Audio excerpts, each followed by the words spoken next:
As I mentioned yesterday, I was following what Jesus was saying, believing in every word, even though without full understanding of what he was talking about.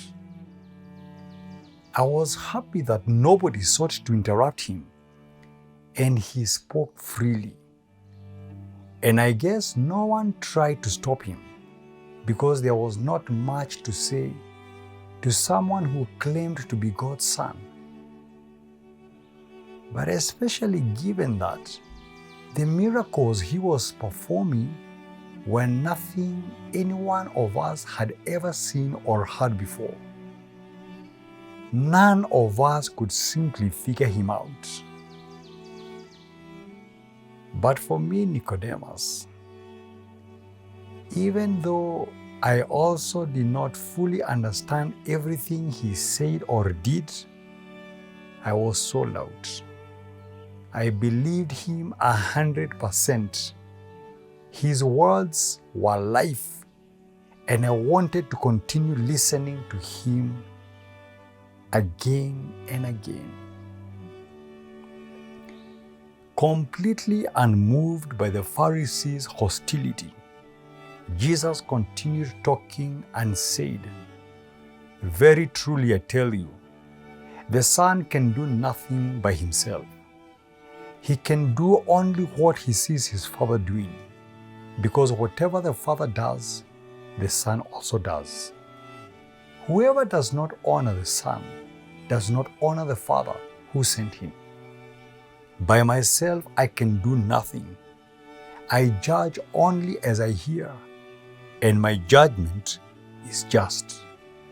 For I seek not to please myself, but him who sent me. For the works that my Father has given me to finish, the very works that I am doing, testify that the Father has sent me. And the Father who sent me has himself testified concerning me. You have never heard his voice, nor seen his form, nor does his word dwell in you, for you do not believe the one he sent. You study the scriptures diligently because you think that in them you have eternal life. These are the very scriptures that testify about me. Yet you refuse to come to me to have life. Anyway, your approval or disapproval means nothing to me, because I know that you do not have the love of God in your hearts. For I have come to you in my Father's name, and you do not accept me.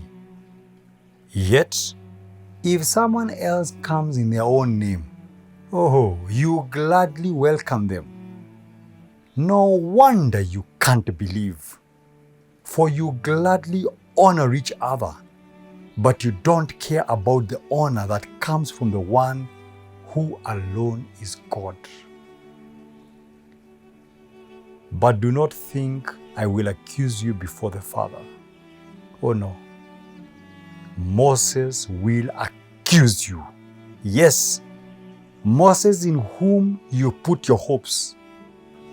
If you really believe Moses, you would believe me, because he wrote about me. But since you don't believe what he wrote, how will you believe what I say? After Jesus had said these things, I was totally blown away, saying that all that Moses had written was about him, and that Moses would testify against us who did not believe in him was simply amazing. And even though I did not understand how that was the case, I believed every word that he said.